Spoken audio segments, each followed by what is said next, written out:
Peace, peace, peace, peace, peace, peace. Power.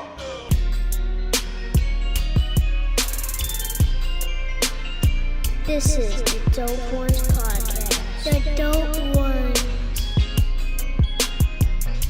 The Dope Ones.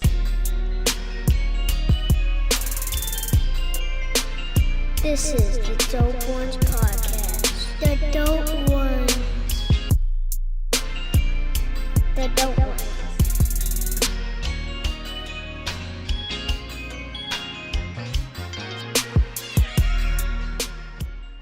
Hey, what's good, homie? Good, man. How you been? I've been good. It's good to see you. Thanks. I'm here smoking my joint and shit. I'm like, all right. Right, getting in your zone, getting in your vibe. Getting ready. Is the lighting okay? Everything is, what are you talking about? Everything is perfect.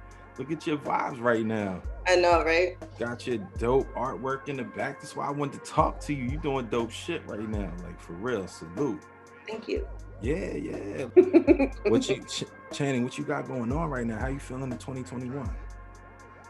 You know, like, with everything that's going on, I've been super grateful with, you know, everything for me as far as working and making sure that I stay creative and motivated and things like that. I mean, moving out here, it's been 3 years since I've been here in October. I got here exactly on Halloween 3 years ago. So since then, I just really try to figure out myself and be away from everything and everyone and just really like figure out how I want things to go. And it's like, it's an awesome journey. And, you know, I feel, especially now with what's going on, some people are benefiting from it, some people aren't, you know, some people have to be out all the time and partying, this, that, and the third and everything. And I'm just chilling. Like, I just stayed like in my little cave and painted a bunch of stuff and, you know, worked on my craft, worked on tattooing. You know, I work for myself. I don't work at a studio with other people or other artists or anything like that. So I kind of come up with my own style, my own kind of design, my own, you know, shit that if you were somewhere, you know, people will tell you, why are you doing that? Or, you know, trying to tell you how to make your art. So, you know, being alone and just doing it on my own, it's been an awesome journey. It's been amazing. You tapped in, man. You tapped in, like, for real. Yeah. You all the way tapped in. I'm just so like intrigued by your pieces behind you. Like, you tapped in, like, you know what I'm saying? The whole shit. So you moved to LA 3 years ago.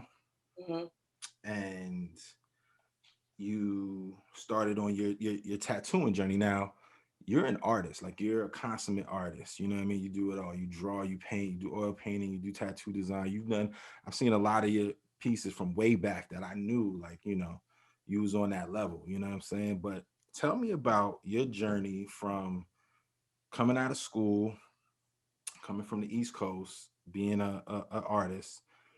Primarily, you were doing like visual arts, right? And then you decided you wanted to get into tattooing. Tell me about that journey. It was a crazy journey. Honestly, the school we went to made me stop drawing, painting, everything all together for like a good 8 years. Good old AI. Fuck AI. Good old motherfucking AI. But you know what? I can't talk shit fully about AI because I literally met some of the most incredible people at fucking AI. I didn't stay long enough to, you know, I met you guys and I was like, you know, we were around a lot of weird ass people. No, definitely was some strange motherfuckers. When we met, it was a little weird, definitely. But that school made me literally just, I hated that pressure of having to do shit the way that the professors were doing it. You know what I mean? Like, I would do a picture. You know, it's like, you're not holding the pencil the way you're supposed to. I'm like, how are you supposed to hold the pencil? You know, it's like, this is like self-expression, you know, it's like just, this is what we're doing. This is what, you know, because, you know, I was in AP art all of high school. So for me, I wasn't trying to do this still life shit and compete with other people that were garbage. You know, they just were trying to learn to draw, I guess. I don't know what the point was, but it wasn't advanced in the beginning for me. So like for me, it didn't financially make sense. It was just like, Oh man, you don't know, even get me busting like started on crazy. that. But after school, I was like, you know, you come from a background of you need security. You need, you know, to make sure you're good. You work a job or you find something that you just fit in and do, you know, and that's what we're always taught. We're not taught to really use our skills to monetize on or whatever, you know. So after school, I got into like doing mortgages and selling cars and working at a school's financial aid department and just doing shit that I knew wasn't your passion. I was made for. You know what I mean? Fact. And what took a lot of that was I had like a few jobs at a time, you know, just trying to figure shit out, just trying to see what I'm good at other than being an artist, you know, because when you're young, you're not really taught, oh, you can make money off of this, or you can do this, or you can fulfill this, or whatever. It's all like hustle, hustle, hustle. Make sure you have whatever benefits you need, security, all that stuff. And that's what I did. And I don't regret it either because it made me a professional artist as far as learning how to deal with clients and learning the administrative side, the business side, the finance side, all of these things, how to even run a studio. Whatever I need, I learned from that experience. So I feel like we all have like that path that we just, some people it's easy, some people it's and some people it's really hard. But once you're dedicated to it and you keep pushing to it, it's going to happen eventually. You know, we've seen examples of that every day. And I ended up getting like really sick, like physically, you know, and, you know, coming from a Cuban background and stuff, we're always stressed out. We're always like tripping, you know, I'm from the Bronx and then I lived in Florida for a little while. And, you know, it's like always stressful or always this, that. There was always something going on. And stress wasn't really something that I thought will mess up my body, you know, and I just wasn't happy with what I was doing. And I had anxiety attacks. I mean, I had all types of shit wrong with me that even the doctors really didn't know what was wrong with me. Then there was this one doctor I went to and he was like, you know, I'm learning more of a holistic way of doing things. And, you know, it was crazy how I even met him. Like someone recommended me to him. He had his own like practice at an actual office, a doctor's office and stuff. So he was on, you know, that Eastern side of medicine, but he was telling me how, you know, he's learning about holistic and how stress messes up the body and this, that, and the third. And he's like, you're too young to be going through all this shit. Like, what's wrong? Like, what are you not happy? It ended up being like a therapy session versus, hey, let me prescribe you an antidepressant. Here you go.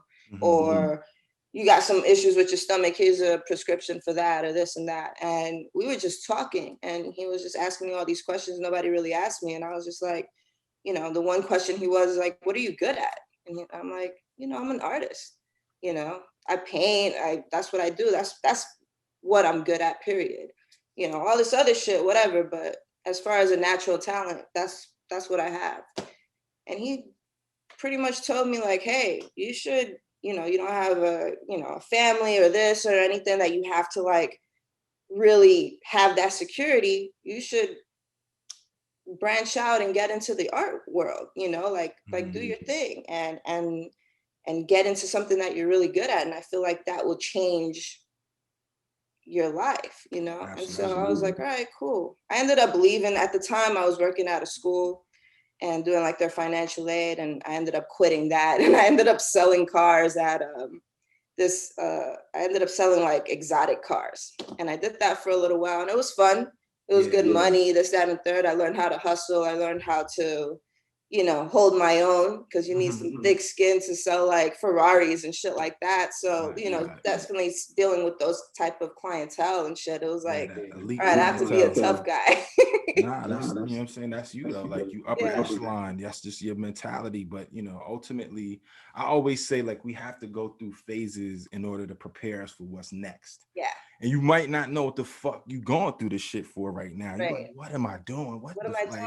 I went through that so much. Like, you know what I'm saying? Not to, you know, not to sound like I'm biting, but I went through so many of the same things, you know what I'm saying? And I think as creative people, these are just symptoms, but when your passion overrides all of that, you can hurdle it and get, you know, to your fucking destiny and beyond. Like, you know, but the You just have to like journey is really trust beautiful it, though. Huh? right? You have to really trust You gotta trust it. that path, you know. You have to trust the fact that, like you said, it's guiding you to a direction that you need to go through. If you need to go through some shit to learn some shit, you're in the shit, you know what I mean? And luckily, you know, that was all my 20s figuring that shit out. You know? Normally that's what the 20s are for, you know. It's like, all right, let me figure some shit out. Let me fuck up a few times, you know, but I learned from those fuck ups and just get the ball rolling and make my 30s like the decade of my life, you know. And you know, when I was selling those cars, I'm sitting there and I was just a few months in, and I'm sitting around and I see all these other car salesmen and stuff, and they're all older and shit. And they've been like years and all this stuff. And I'm just like, I can't do this shit. I'm like, I can't, like, I was foreshadowing my life right there and like in the middle of the showroom, like, you know what, man, this is not gonna work out for me. I sold cars too, yo. I ain't sell luxury cars. I remember. I was at CarMax. You remember that? CarMax. You remember I was at CarMax? Yes. I know I told you about all them stories at fucking CarMax, yo. That's CarMax. So you're dealing with all types of people. All types of people. People go in there just to trade in their car to get that shit was like McDonald's for fucking car dealership. It was crazy. I sold one joint though. I think I might have lasted less than a month, but you know, it was fucking crazy. It's a hustling job, man. Especially like. But it taught me a lot, just like you said. Every right. phase is, if you can take something away, if you can use every phase as a teachable moment, it'll only benefit you in the end. You know what I mean? Exactly. And when your passion is speaking out, it's like emanating from you. It's not going to let you stay on this other path too long. You know, it's going to eat away at you. You know what I'm saying? Right. And yeah, that's so dope. Like, so it's look crazy. At where you at now. Like, you know, isn't it dope to look back at your progress? So talk about what you're doing now. So like literally my story to get into tattooing was like, after looking at that and doing this crazy stuff, I had like some clients that were some assholes to me, right? And I just couldn't take the shit no more. And I was like, you know what? Fuck this. I'm out of here. Made a whole scene, quit, right? And I worked for a major company. It was The Collection. It's in Coral Gables, so it's like a big time dealership. So I was like, fuck all you guys. And so boom, I quit. I didn't work for a while. I started making like little paintings and shit because like living in Florida, there's a art area called Wynwood. You're familiar with Wynwood? Of course, definitely. Yeah, so like Miami. You know, they had that once a month get together, and I was like, you know what, I'm gonna hustle some little paintings. And in my mind, I'm like, I'm about to sell these shits for like $50, $60 a pop, blah, blah, blah, blah, blah. Yeah. Never happened. You know, I wasn't even able to set up or anything. You didn't do it? You would have killed it. What are you talking about? You didn't do that shit? I didn't have the balls to do it. I don't know what it was. Channing. I made them. I made the attempt and everything. But then at the time when I decided I needed to get licenses and stuff. Yeah. No, I'm fucking with you. Yeah. And I didn't have none of that shit. So I was like, I don't really have anywhere to set up. Okay. So I bounced. But I made up these little paintings, and that's what I was thinking. I was like, all right, he's set to get back in the art world. You know what? Fuck it, I'm gonna get back into it. Yeah. And one day, you know, as far as tattooing came up, I was at the beach. I used to go to the beach all the time at night. And I like going, especially out there in Florida, because it's hot, you know, it's like not cold or anything like that. So it was beautiful seeing the moon, just being night, because I'm a nighttime person. So yeah, that's how I like it. And, you know, I had one single tattoo on my arm, and I looked at it and it just like hit me. Like, you know, plan A is to monetize and make money off of my paintings. That's plan A. So it's going to be plan A. That's plan A. Plan B is tattooing. And when I looked at that and I thought about it, because I had people ask me, hey, can you design my tattoos and blah, blah, blah, blah, blah, all this stuff. And I never really thought maybe I should do it too. You know, like I Right. love tattoos. I remember saying, I want to have a full sleeve, like before even having the thought of being a Of tattoo being a artist. tattoo artist. I love, I wanted my whole body done. Word. And not anymore, but before I did, I was like, I want my neck, everything. And that shit hit me. And then after that, I'm doing my little research and stuff, and I'm trying to figure out how do you get started with tattooing. And it took a while to find a proper apprenticeship. I want to say it took me about 6 months of Yeah.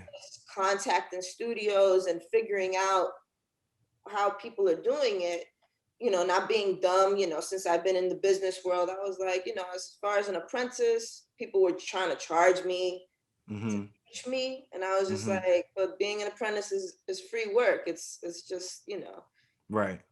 it's free work. And then I ended up messaging this one studio called Miami Tattoo Company. And I DM'd them. I DM'd a bunch of studios, but I DM'd studios that had really good artists that I can learn from. Because I ended up at a studio before that and it was horrible. I was looking at these people's tattoos and I was just like, this shit looks like it's gonna have a full ass infection or like, I don't know. Yo, But the not the nose, whole gangrene on it like and shit. the whole, yeah, everything. I was just Oh like, I man, could probably teach y'all some hepatitis shit. C and shit. Like I was scared to be there because I was like, they're Yeah. gonna that energy they're letting out of whack work is gonna come on to me, and I'm gonna Yes. be out here Yes. doing whack And you shit gotta protect your energy and your value. and my value. So I was like, you know what, I'm too good for this Yeah. shop. Yeah. Like I gotta get the fuck Absolutely. out of here. And I ended up finding a dope spot, and they had these really dope artists from like Venezuela, from outside of the countries and stuff. And giving them a chance, an opportunity, because there's so many dope artists out there. There's a lot of Cuban dope artists in Miami, like Oh, realism, I already hyper know.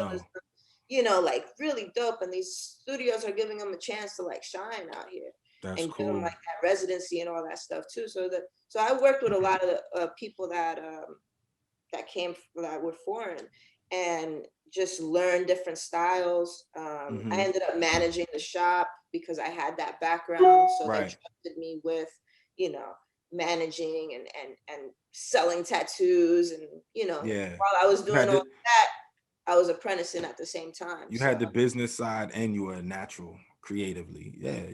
That's the perfect combination. it worked out. And, but Definitely. what sucked though?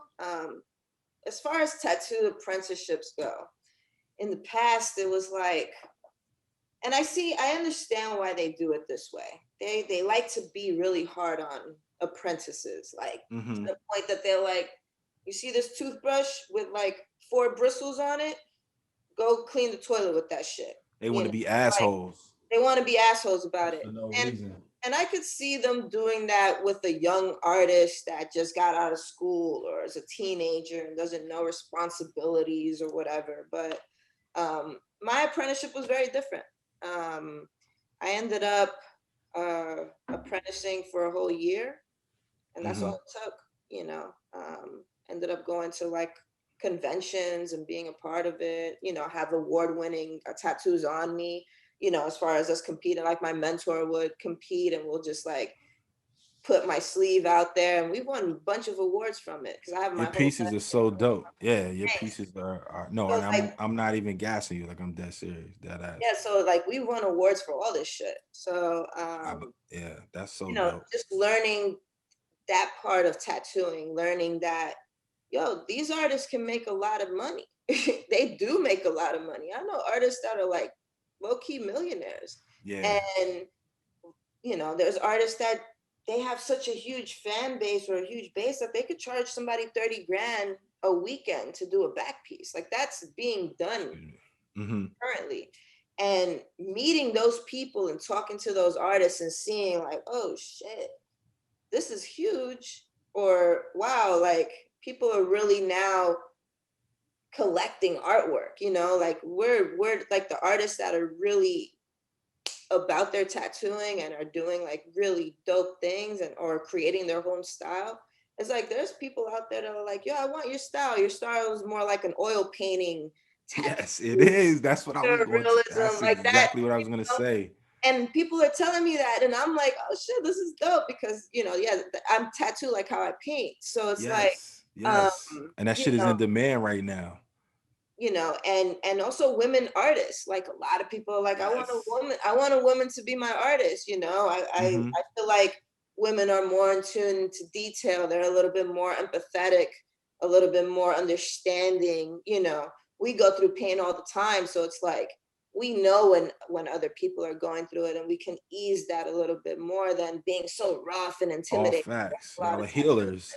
Y'all are Right, healers. they are. And people tell me that all the time. They're like, I have emails, saying, I feel so good after our session. Like Yeah, working with you and talking to you. Like I'm a therapist to a lot of people. And it's that's like, so dope. and it feels good knowing that they feel good afterwards. Yes. It's like I'm drawing blood and I'm putting pain on you, and that energy, that whatever you're going through is coming out. Even like cover-ups, like Mm-hmm. covering Mm-hmm. up a name or something, those, they feel that shit. They feel it like, oh shit is coming out, because that energy is just coming out. All It's that you're leaving them. trying to let go, Yeah. I'm drawing it out of you. You know what I mean? Yeah. It's Yeah. like, Yeah. it's very deep. That's why I like doing these private sessions. I like having my own vibe, my own everything. Like I'm in control. I don't need Yeah. to, conform to any other artist or be a certain way or whatever. Now I'm in tune more with my clients. We talk, we vibe, we become like best of friends afterwards. People send me gifts like You on curate. You Christmas or curate the vibes in your shit. birthdays. Yeah, so it's like a You're a lot of people curator. don't know they're tattoo artists like that. You know what I mean? They don't And check up on their tattoo artists like that. But with my clients, like that's our bond. That's what we end up doing. yeah. So you work out of a private. That's fucking amazing. First of all, Yeah. that shit is amazing. You're a sorcerer, like you know what I'm saying, and you For giving someone years straight that shit is in wild. LA.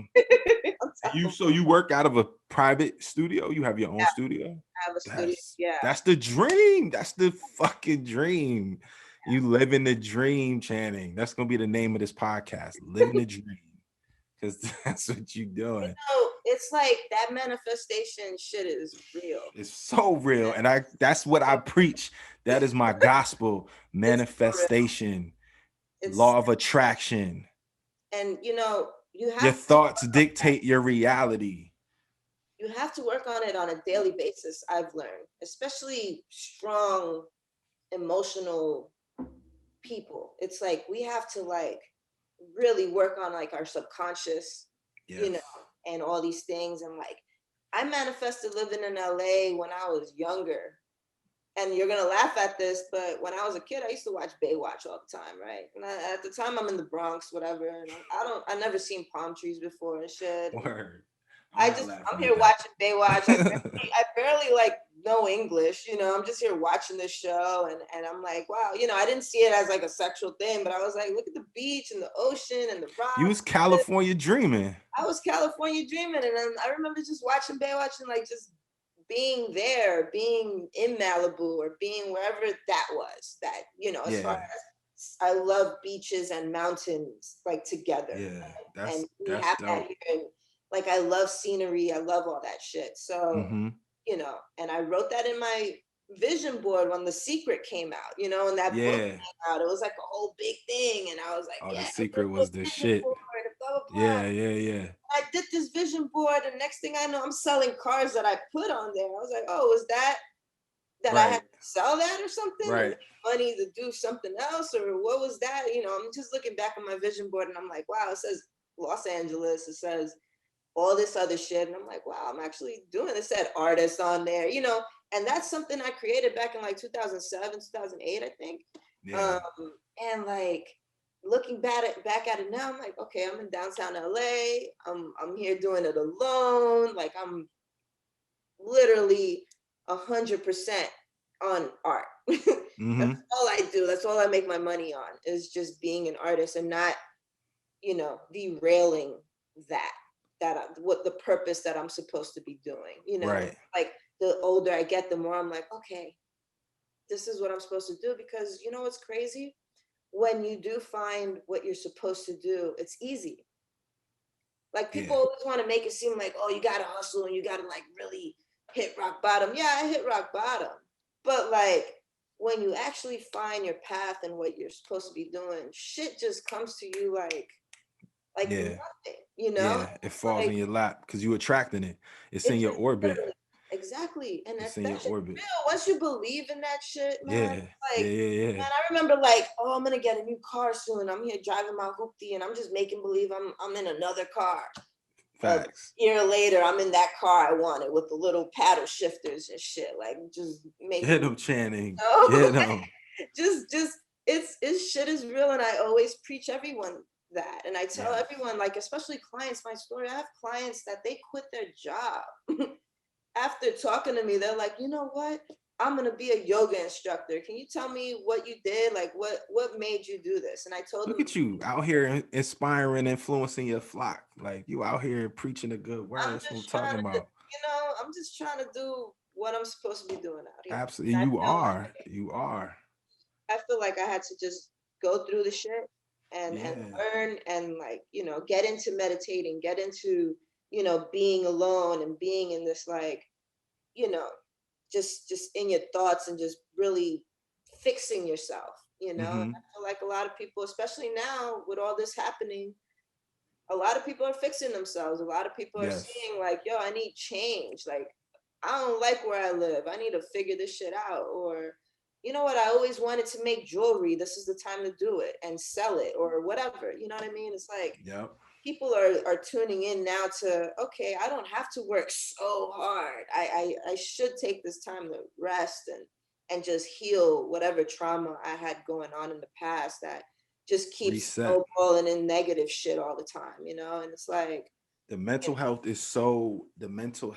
aspect is like so vital, and then I'm just happy that it's getting more attention now. Like I feel like right, never before, at least in our lifetime, like has no, mental health been so there's been so much advocacy for it. And it's everything. Like it's literally everything. You know what I'm saying? Like your mental health dictates your being, your life, your your- existence. and your physical. Like Oh, people everything, everything, every get single like thing. cancer because it's stress. It's Like like you said, you didn't think stress could affect your body. That shit kills. I should You know what kill. I'm saying? Stress will, I mean, like it It really, will kill truly you. will. It will kill you. And it's like just learning those aspects of life. Like that's what I feel Uh, life is. It's just like it doesn't have yeah. to be so hard. It doesn't have to be so like, you know, drilling or stressful. It's like you just really have to learn how to. I mean, it's hard. It's easier said than done. I mean, it took me about, I don't know, 6 years to figure this shit out. Oh, But that's good though. Like it takes some people 16 years to it figure it does. out. You know what I It does. mean? It does. But, once I made the change and I saw that I wasn't being sick anymore, I was Mm-hmm. like, okay, I need to continue doing this. Because I feel like what happened with you being sick and then recovering was you started to embrace like your power. You started to understand that you have precedence over your being, your body, your health, and you have the power to overcome whatever it may have been. And not just you specifically, just, in general, but you specifically, you tapped into your power. And it's just you flourishing now. So tell me this though. Tell me why tattooing specifically. You said you saw the tattoo on your arm, but what about tattooing somebody really attracts you to that field? Because the shit, like I don't have any tattoos, you know what I'm saying? And it's Really? not it's That's not because I'm actually scared. I ain't scared of no needles. I have a very high tolerance for pain. I'm just scared of commitment. God right, damn it. Like right, I'm too indecisive. I might want something now, but I'm like, I don't want this shit on my fucking back no more. You know what I mean? right, Like a right, month later.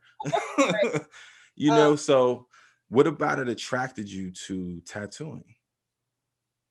just the thought of having people have your artwork permanently on them is a crazy That thought. is crazy. That's It's a so crazy thought crazy. when you think about it. It's like you know, I got people walking around with permanent artwork. Yeah. Yeah. Yeah. These Yeah. paintings could burn down and be gone. You know what I mean? Right. But Right. you're permanent. I'm permanently on you. You know, and literally, like, you know, and it's crazy because, especially the pieces that I create, you know, that people are like, hey, I want one of the pieces that you created. Can you show me some of them that you want to tattoo or whatever? And I'm like, Wow. dope. You know, that's the Yeah, goal. That's that's every gotta be tattoo mind artist's blowing. goal. It's like, hey, Yeah. let me make one of these for me. You know, I have a That's gotta series be a called mind this. fuck, yo. Yeah, this is crazy, right? Jesus. So that that whole permanent like artwork and actually putting it on like a living canvas was so intriguing to me. And honestly, I was just like, I wanted to stay in the art field but make money.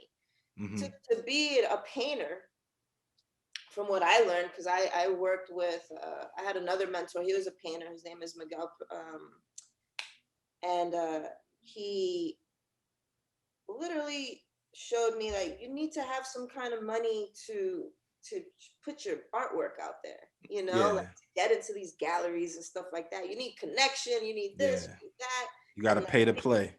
right, like and being in Wynwood in the art district, you know, Yep. doing art walks every week, every month or whatever, like I was helping him with his studio and stuff.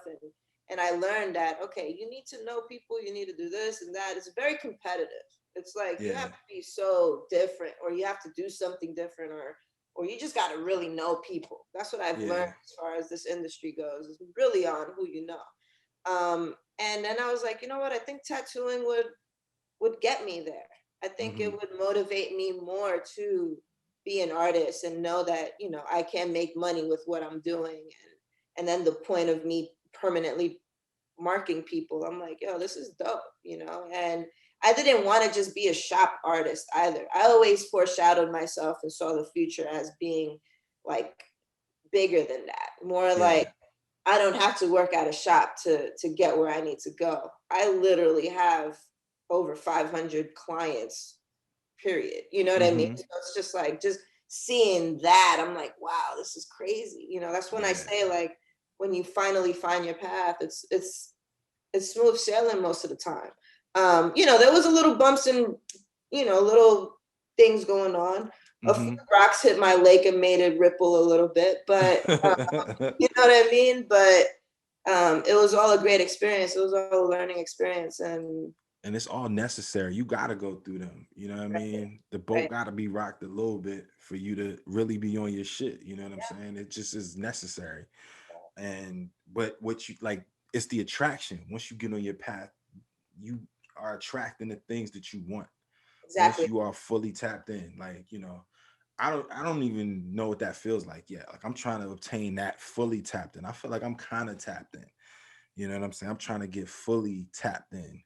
You know what I mean? And you're there. So I want to know, because when you describe your artwork being on people forever, like that's the ultimate artist validation, you know? And let's just keep it a buck. Like we all want that validation in some form or another. You know what I mean? That's not solely why we do it, but we need that. Like, you know what I mean? Because artists are really insecure Right. by nature, but that's what makes us great too. That's what makes us empaths, and that's what makes us tuned in to the energies and things of that nature, right?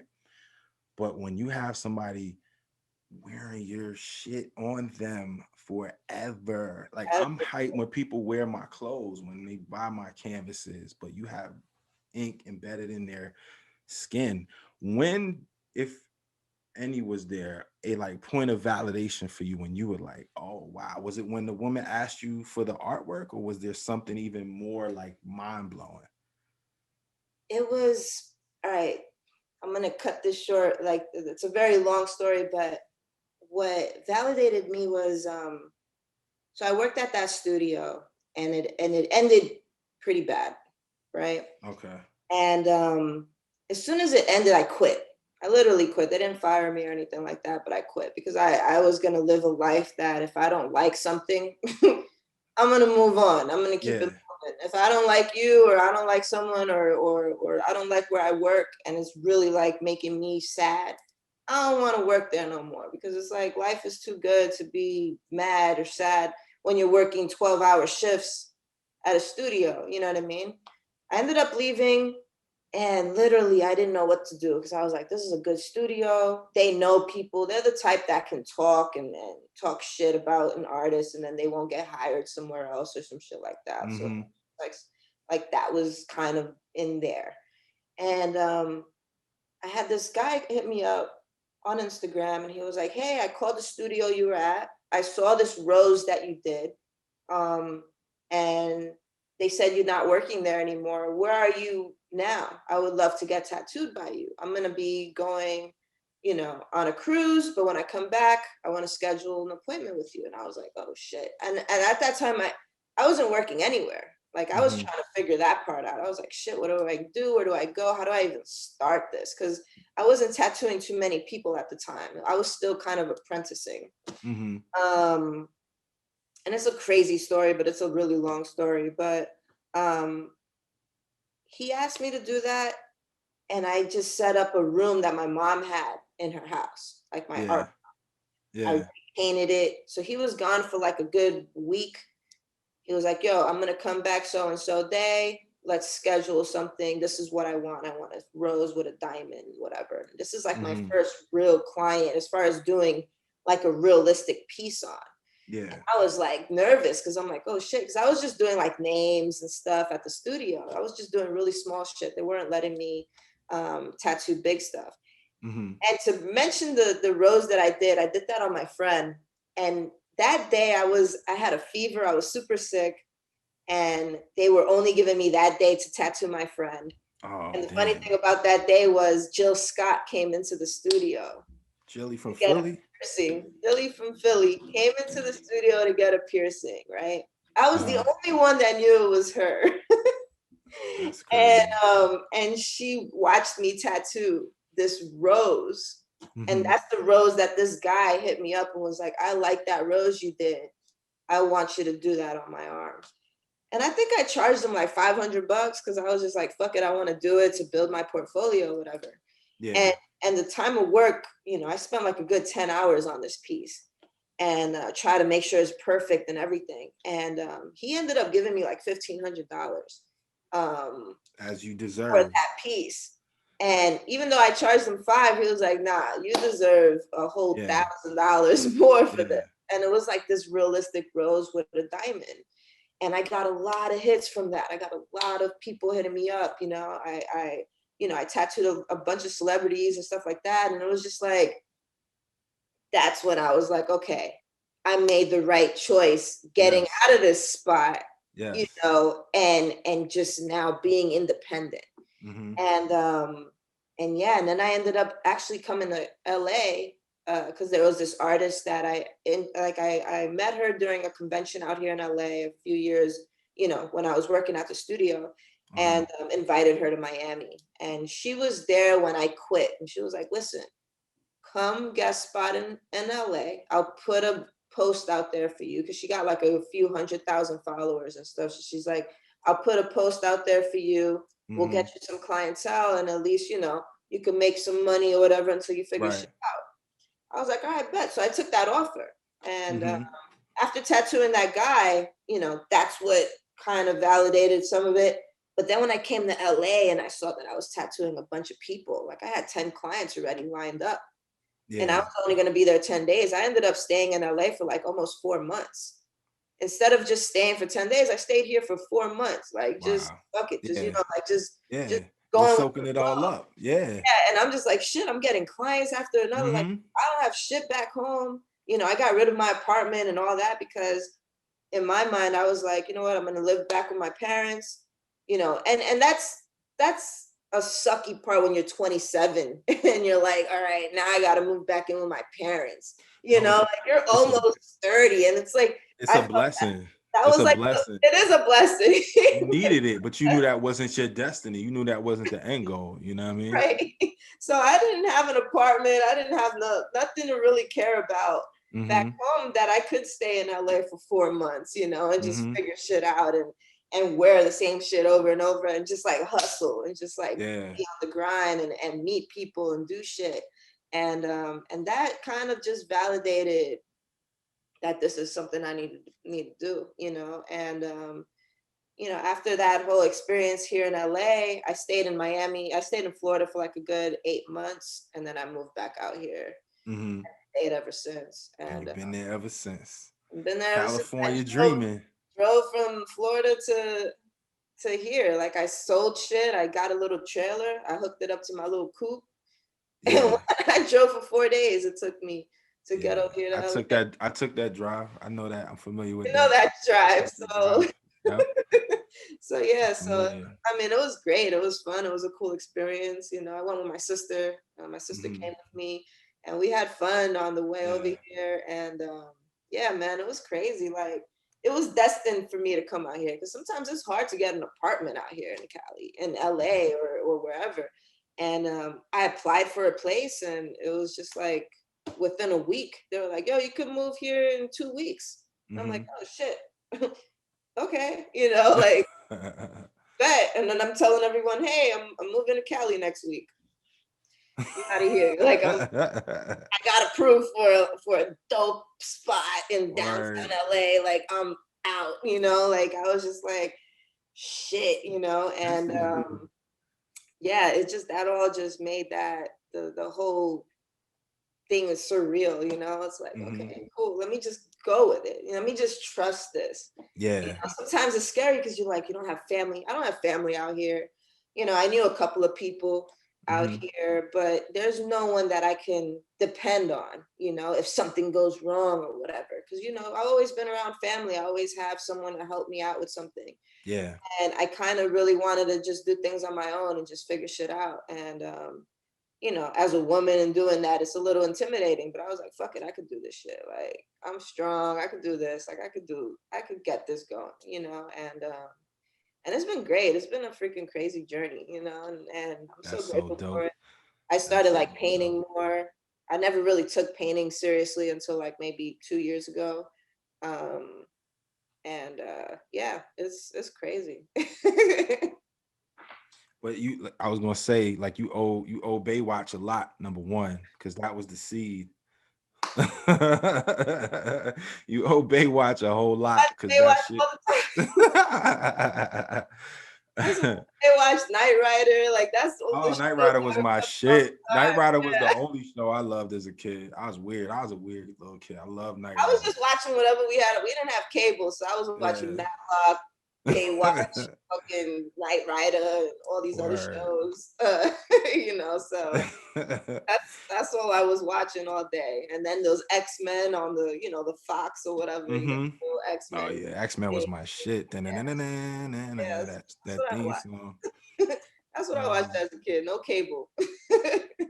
it's all plant seeds, like literally everything we soak up, it just comes out somewhere else. But that's crazy. Your story is inspiring. Like your story is you're a living testament to like the power of manifesting what you want to come to fruition in your life. And when I say it, I say this shit so much. This shit sounds like redundant and cliche and just like why? Like what? Like why am I doing? You know, because I feel like it's not taken seriously by enough people. Right.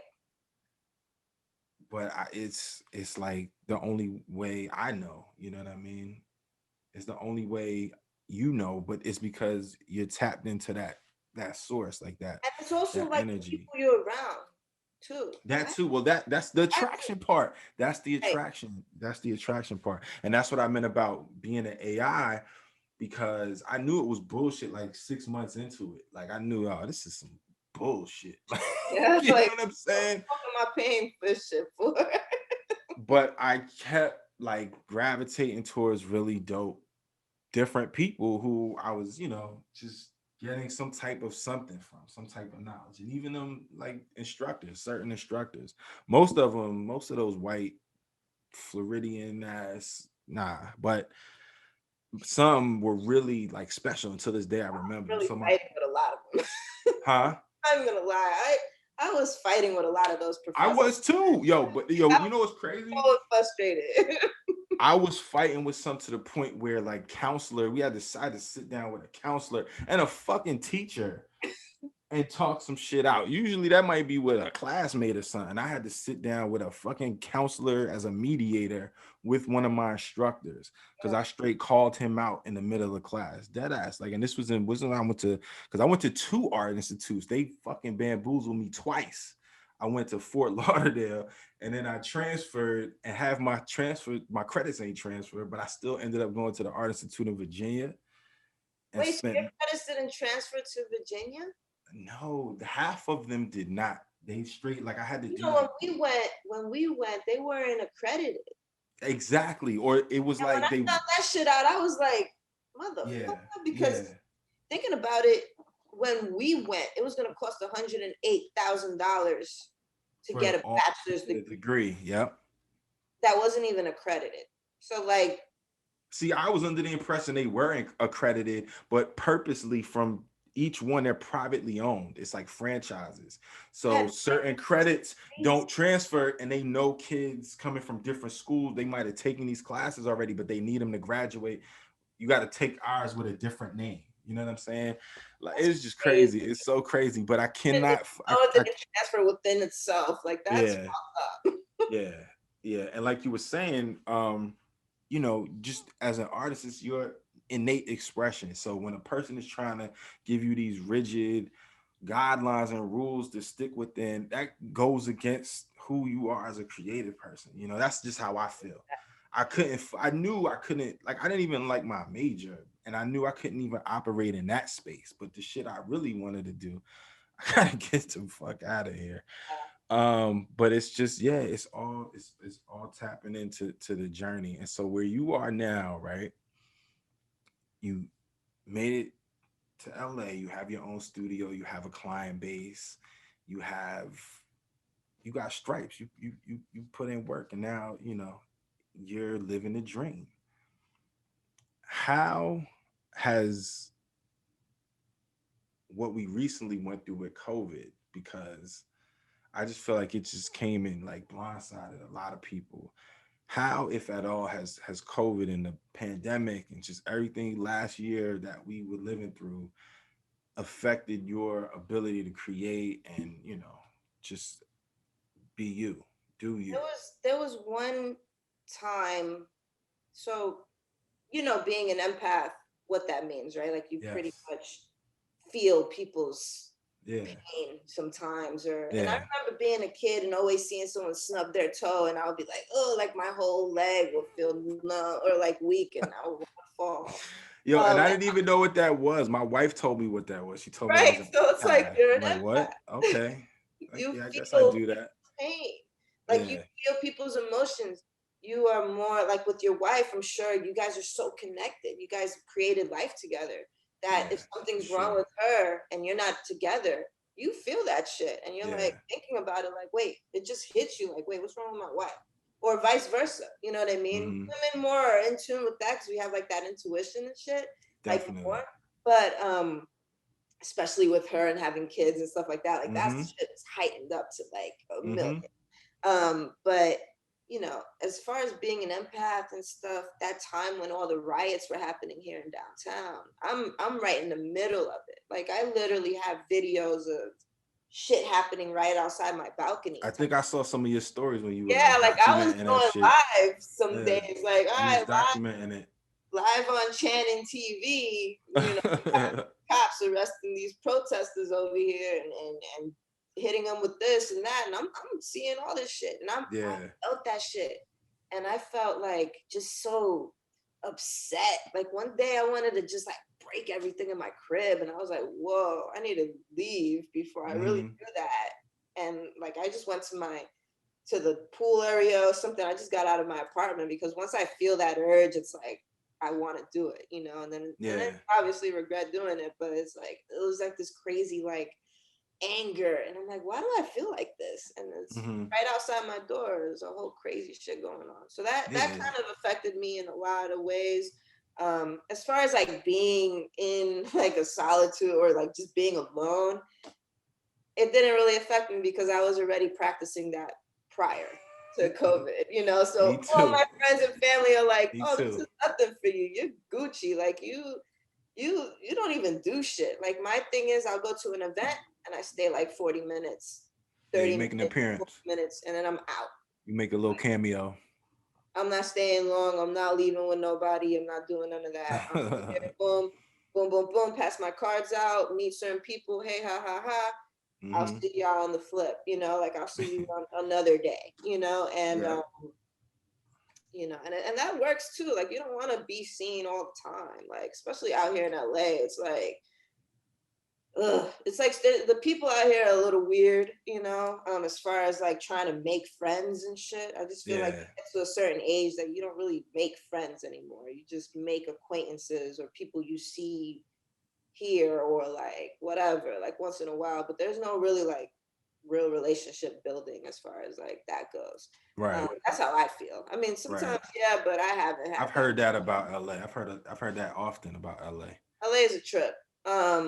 But what I like about it is just the people want to come here. I got a lot of people that don't live out here in Cali at Hmm. all. They live in the East Coast. They live in Hmm. Hawaii. I have people from like all over Canada. Of There's that course, you live in a everywhere. destination area, and you're an attraction to them. Like they want Right. to come And see you. they want to come to Cali. They're like, yo, well, you're in LA. Boom. That gives me a reason to go out there, get a Hmm. tattoo, go hiking, go do whatever they want to do, winery, whatever they want to do. And Hmm. destination really helped out with that. So I was like, you know what, that's why I like being here. It's more Yeah. as far as having clients and stuff come out here and just be in Cali. And I always wanted to live here and I love it. So I don't really need to make friends or really be in Yeah. the scene like that to be successful with what I do, you know. And Yeah. yeah, but as far as COVID goes, like I'm cool with being at the crib, you know, as long as I got my weed, I got a few shrooms, like I don't care, like I'm into all that shit, Yeah. and that's what helped me Getting in your create zone. my paintings, like literally Yeah. shroom psychedelics. I fucking love psychedelics. That shit right there made me create all this weird shit, I you believe know, you. like It's L. You tapped it's in. like I'm like, oh shit, you know, like it made me see the world so differently, like everything. I was just like, wow, this is Steve Jobs said he took LSD before he started Apple. like you have And the unlocked something in him. food, like you have the grandest ideas on LSD or on shrooms. Like you have the craziest ideas. And when I was on it, I came up with all these crazy designs and like crazy paintings and like ideas of what it is. Like I have this pine cone with the brain, which symbolizes the pineal gland. Oh shit, that's a pine cone. I So was the wondering pine what that cone, was. yeah, so it's a whole pine cone on top, and then Uh-huh. it leads down to I maybe see the brain. let me change the lighting on here so you can see it a little better. Um, can you see it better? Yeah. Yeah, So yeah. you have the pine cone on top that leads down I to see it. where the pineal gland is in our brain. Oh, So if that's you so look at dope. like hieroglyphics or you look at the Pope, the Mm-hmm. staff of the Pope, or at the whatever churches and stuff, you'll see a pine cone somewhere. Mm-hmm. In Egyptian hieroglyphics, you'll see a pine cone. Pine cone, yes. Like Yes. pine cones are symbolization of the pineal gland. And Mm-hmm. so, you know, people that know about it, it's like it enhances our dreams. It helps us with that manifestation, with that projecting out, Yes. you know. But it's That's so the third calcified eye. right now. Yeah, The it's our pineal third gland is eye. the third eye. It's literally made out of the retina of our eye. That's why they Mm-hmm. call it the third eye. And it's like, how did they fucking know that, you know, Yeah. in the past? You Yeah. know, how did they know that this symbolizes that? How do they Because know they that? tapped into it. How do they know that it looks like a pine cone? You feel me? Yes. So like Yes. when I was on shrooms, I thought of this whole shit and I was just like, wow. And I pictured it and I was like, oh, I'm gonna make that into a painting. And then boom, Yeah. did it. You know what I It's mean? so ill that you can do that. Like you can literally take pieces of your brain and put it on something. Like that to me is like that's the essence of just being an artist, just being able to take pieces of you and put it places where everybody else can see it, you know. I love how that's symmetrical too, like how symmetrical it is. And it's And just to the point. Like, it doesn't have to be so crazy or whatever. it's Like, minimal, and I love minimal art. Like I'm a yeah, minimal art. It's detailed though. It's minimal, but it's detailed. it's not even finished. Like, I'm not even done with that. You know how we do. Are they ever finished? You know what I'm Never saying? finished. I Never remember when we came finished. to your studio. I remember when we came to your studio. Well, it was your apartment, but it was your studio. It was. I think you were in Hollywood. I think at the time Yeah. you had a high rise up there, and all your art was in the crib, and I was just like, And "This that shit is was so just like dope." amateur art too. Like That that shit, was it was ill back then. Like you were doing your thing. Like yeah, no, that shit was far from amateur. Um, yeah. but yeah, no, I'm so happy that you live in your dreams and they manifested in your life. And so like let me ask you this. Like I'm a huge advocate for entrepreneurship. And that's just from having a taste of what it feels like to be an entrepreneur, right? Have you ever thought about leveraging your talent and business savvy into like I don't know a shop where you have employees or Yeah. something, you merchandise something. Tell me about that. Yeah, I actually would love to open up a studio, and give some artists, that opportunity to Mm-hmm. one, you know, have like I want it to be open to guest spot artists from all over the world, because that's like a thing out here. It's like you wanna talk to an artist in Berlin and be like, hey, come through to LA whenever you're over here, come tattoo at my studio, blah, blah, blah. Yeah. Like I want to have a space for that. And then I also want to have, artists that are there all the time. It's definitely been in my mind, and I want it to be a cool scenery. Mm-hmm.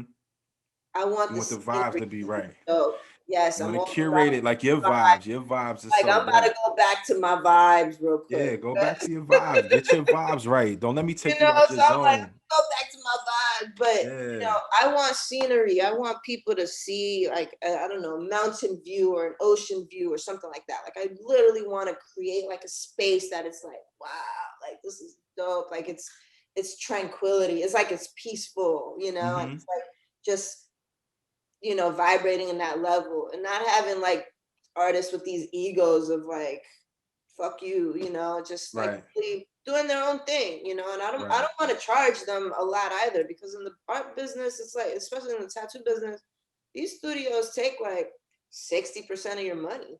Damn. These artists are just making like 40%. And then on top of that, they're getting taxed on that 40%. Right. So they're really making like, 20 something, 30%, or not even. So it's like, That's crazy. when you think about that, when I worked in that business side of the tattoo studio and I saw that, oh shit, this artist made 150,000, but they're only getting 40% of that. And then they're getting taxed that 40%. So they're really just making this amount when they Mm-hmm. could have been making this, and Yeah. that it's just a wild situation. So I don't want to be that studio that's here taking all their money and stuff like that. Right. I think But it's like a balancing act too, you know what I'm right, saying? like it's just like, I want good quality artists. I want people that this is their life, like this is what they enjoy and love to do, have their own style. Like I really want like a boutique style, Yeah.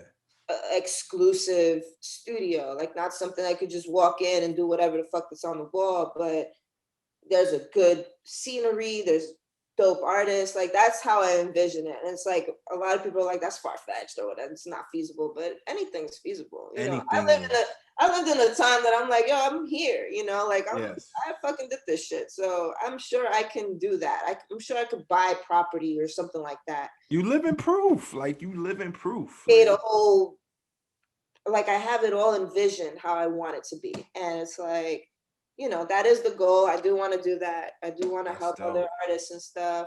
I do want to have maybe apprentices and stuff in the future, and Yeah. that, and, just really be well-rounded in everything. So then I could, help out people as much as I can with And that's what I that's know. love. Like I love that, when artists want to be communal and bring other artists up. Like, because what good is having a platform or having access if you can't, bring other people up, and especially people who want the same wavelength as you and creative and can Right, contribute something, you know what I mean, just to the collective. Like who wouldn't want to right, do that? But there's right. so much of the opposite. There's so much cutthroat, competitive, dog eat dog, crabs in a barrel. It's like I don't it's like I see both. Like I see a lot more because where I'm at, I'm in SAC. So SAC is dope up here, but it came up from being kind of just like I used to hear people talk hella shit about SAC. Mhm, And mind you, I never wanted to come to California. mhm. Like, unlike you, I didn't have no California dreams. You were like, I was This shit was like another planet to me. I was like, I might go visit, but I'm an East Coast guy. If I'm in South Florida, New York, DC, I'm cool. right, But I'm here and I love it. You know what I'm saying? But where I am, it's more like it's like a small town city, if you will. Like it's a city. We got a downtown and shit, but it's like everybody knows everybody.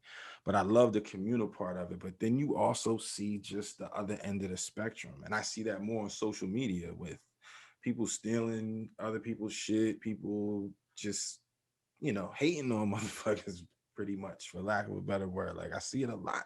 There's a lot of hate and but anger and like Instagram, the advent of social media and what it's done, it's been like a gift and a curse, especially for creatives, content creatives, artists, everything, tattoo artists. Because like your Instagram is like it's your portfolio, right? That's how I knew how fucking dope you got, because I just happened to go like, I saw I don't even know how. It might have been through Jamal or something. I don't know. I saw your page. I was like, yo, Chan is doing her fucking thing, yo. thank you. And I always knew you would though. Like we always knew. Everybody in the crew knew you were gonna be dope. Like, like once we get caught wind of your talent, and it was really when we came to your studio, like I knew you were a good artist, but I didn't know you were on that level. So what you doing now, I'm not even surprised. You know what I'm saying? I'm just happy that you went through everything you went through and never compromised. Right, right. That's one of like my mantras in life. Like, Key.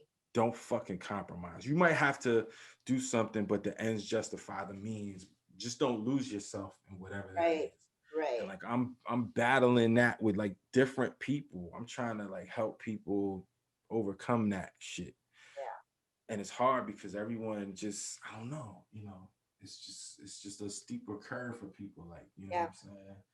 It's just So their mindset isn't that. It's not realistic to them. yeah, But yeah, like how I'm seeing life right now, we didn't think a freaking disease was gonna come out here and right, kill a bunch of people, and right, like literally change what freedom means too, because it's kind of like tapping into that part. It's taking it a little bit away at a time. Like it's just like, now I can't go into a store without a mask. And what's crazy with this whole mask shit though? It it's I'm starting to get like claustrophobic wearing this shit. I Like was immediately I'm I was in the immediately was supermarket on that the other shit. day. Yeah, I was in the supermarket the other day and I'm here in the fruit department and stuff, and I'm just looking at some fruit, and then I was just like, I can't breathe. Like, what the fuck is wrong? Like, I just felt like closed in, like I'm not getting oxygen, like my body was like shutting down. No, the I had to like same open the mask. exact thing. Same exact fucking thing happened to me. I literally had the same experience. One of the first times I went to the grocery store after this shit hit, and it's literally something came over me. Like, yo, I can't I fucking can't breathe. Like, I breathe. felt like I was having a panic attack or some shit. I'm like, what the fuck? And then everybody else has masks. It's like the Twilight Zone in here. Like, where Crazy, am I? Where the crazy, fuck am I right now? crazy. It's so Yeah, fucking it insane, is. everything that's going on. Yeah, And it I is. see It shit is. outside the box, and I'm just like, what's the motive here? Like there's something grander that's gonna happen or whatever. But Yeah. I can't I watch think it. it's I can't see it. I can't be it. See, that's my problem, yo. I'm like a dad now. I don't know. Like I watch CNN all fucking day. Like I want a TV in the hallway that just got CNN on all the time. You gotta turn that shit I off. gotta turn that shit the fuck off, but it's just, man, like But all now last it's like, year. yes, you're a dad and everything, but So I'm you're smart. protective. Like I'm Yes, pro- and you're smart with it. You know what I mean? You're not gonna just, if you feel something's not right, you're not about to send your kids somewhere that you don't feel hell no. is going Fuck right no. or whatever. It's like you're protecting your family, but also that shit you got to try to make it minimum, maybe like an hour a day or something, just to catch up on what's going on, Yeah. and then get that shit and turn that shit off, No, it's because that toxic. shit It's makes you. toxic. It is toxic. It's the whole definition of toxic. It literally changes your whole mood. I put it on, Yeah. I'm instantly in a bad mood because I'm like, wait, what? Like, what the Yeah. fuck is going on here? Like, I remember putting on the news. I had no idea these people were like at the Capitol doing whatever they were doing. I just put on the news that day and I was like, oh shit, wait, what the hell is going on? Is this a I movie? watched that Like, shit live, yo. I woke up at like 7 a.m. that morning and I just knew. I was like, some shit is gonna pop the fuck off today. I don't know what. I swear I watched this shit unfold. I was tripping, like that's jump crazy. jumped in my wife's fucking bed and woke her up at 7:30 in the morning, like, yo, they storming the Capitol. Look, These rednecks are storming the Capitol. Goddamn Vanilla crazy face ISIS. ass motherfuckers are at the Oh Capitol my doing shit. God. But then Like, it's like, I'm not even surprised though. I'm not even surprised, as insane as the past 4 years have been. I'm not even fucking surprised. It's just, yeah, it's crazy are times we losing live their in. fucking mind. It's And that's what I'm crazy saying. Like times. this whole thing, it either affected you in a really bad way, Yeah. It's or it enlightened people in a way that it's like it for the better. So you got yes. 50-50, on, Yeah. on how things are And going. it definitely enlightened me. It definitely, I had my, like, as far as my art and my business, 2020 was like my best year to date. I could never just say 2020 was horrific for me. Right, right. I All my can't say that family, either. all my family survived the shit. I mean, I know people who passed from it. I know hella people who had the shit. No one close to me died. My uncle was in ICU for a minute, but he's good now. My brother even had this shit. Like, my family's still in Florida, like, you know what I'm saying, and that's one of the hot spots. Well, everywhere is, but you know how, like, they are in Florida. Like, I got a cousin. Brian. You know my cousin Brian. Wow. Yeah. You know my cousin B, right? He's in San Diego, and Oh, it's in San his Diego. wife. He's in San Diego. He's a chief in the Navy. Oh no. Yeah, and he went to Florida for the first time, I think, since COVID hit. And he was just like, they lawless down there, and just, they don't give a It's fuck. open. The fucking restaurant is Everything's open. open. Everything's open. There was a Yeah, shootout so not too long ago at Bayside or something like that. I heard about that. I Yeah. heard about that shit. Yeah, And I was like, damn, look at all those people just chilling. Like, just chilling. whoa, it feels Yo, like a concert or some shit going on. do you miss Florida? Like, do you miss Hell living no. there? Hell I don't no. miss that shit I at all. fucking hated Florida. Did Honestly, you? I fucking hated Florida. But I lived in the whole South Beach life, party, Mm-hmm. whatever. I'm not a big party person. I don't drink alcohol. Fun Yeah, I fact. remember that. I remember that. I remember. Yeah, I don't drink. I still don't drink. And I'm 33. Like I don't like out. Like I don't like it. I might buy a wine here and there, but it goes to Mm-hmm. waste because I only drink like this much of it. So it's Mm-hmm. like I don't like it. I never did. I never am going to. So as far as like being in that scene and being around all Yeah. the people, it was never my thing. But I knew I had to do it just to like be normal, I guess. Right. Nah, And yeah. but I never liked Florida. I never liked the I people there. I don't like the flatness of it. Like I don't like the weather. Like I just don't like Word. the weather. I don't like the humidity. Like it messes up my hair. Like my hair does not look this good out there than what it does here. Like, it's like little things like that I'm like, Yeah. Florida. Fuck Nah, I the feel there. you. But I miss I the feel food. you. I definitely miss the food. I'm Mm-hmm. Cuban, so I miss my little Cuban people and stuff. Miss Yeah. my Caribbean food. I'm Jamaican food, all this stuff. I miss all of that. Because Mm-hmm. out here, I don't know. I'm not used to this whole ramen and all this Korean barbecue shit. Like I'm not used to none of this shit. So I'm just like, where's my Ah, Cuban shit food, my funny. Puerto Ricans, Dominicans? Like, where's my Right. Haitians, my It's Jamaicans? hard to come by. All this Some at. good jerk chicken is hard to come by. I can't find that shit here. I'm sorry. I've tried places that are like, yeah, and I'm like, I don't know what Jamaican food it is. I'm sorry. Right. This shit right here is Right. trash. Like this is whack. This is whack. This is garbage. Oh shit, Not yo, even that's jerk chicken, hilarious. not oxtail. Like this shit is fucking horrible. I don't know what the fuck y'all out here doing, but That it is ain't. It ain't. hilarious. But I definitely miss that though. I miss the food, Word. and whenever I go back home to visit my family, because they're all in Florida, Okay. I take advantage of Yeah, going got to. to them spots and picking I up. haven't been back in almost 6 years. Oh Yeah, shit! it'll be 6 years in Do July. you have anyone out there? I have everybody. Everybody, my mother, my father, my Oh, they're brothers, they're in all in Florida. Florida. Oh Jamal's still in shit! Florida. Everybody. I mean, they're either in Florida, Virginia, What, DC like Fort area. Lauderdale or? Nah, they're in Daytona Oh, area. in Daytona. Yeah. I think Yeah. it's trash. Yeah, exactly. There's nothing to do Exactly. in Daytona. Only the Absolutely nothing. 500. But my mom, yeah, exactly. My mom just bought a house there though. And I'm happy for them because they're chilling, like they're in retirement age, whatever. But my brother, my youngest brother, he was supposed to come out here, or he was gonna go to Arizona. He was in the Air Force, but he's back in Florida. And I get it. Like I kept going back. Like when we were in school, and thing in '07, I went up north. I went back up north and I was there for a minute, but I came back and I left again and came back. You know what I Yeah, mean? The shit just kept sucking me in, right. but finally I broke free. And, I mean, I miss my family to death. Like my mother hasn't even like seen my twins yet. Oh She wow. hasn't held her grandkids. Yeah, that's a whole other story. But I'm going back east in 2021. It's just happening. You know what I'm saying? And it's gonna be interesting. Before It's they gonna start be with this bullshit of you need to take the vaccine before yeah, yeah, traveling yeah, anywhere. yeah. Facts. Which I'm gonna be like, all Um, right, I guess I'm gonna just stay here. right. I ain't But taking not word. This shit is crazy. Life, this shit is wild. But I don't let know. me ask you this. I know it's getting late. I know I kept you on longer than I said. But I want to ask you something. This is something I ask all my guests. What if you had any one piece of advice? It could be more than one, but any one key piece of advice for somebody, a young artist, a young aspiring artist, or it could be a young Channing. What would be one piece of advice you would give them along their journey to take with them along their journey?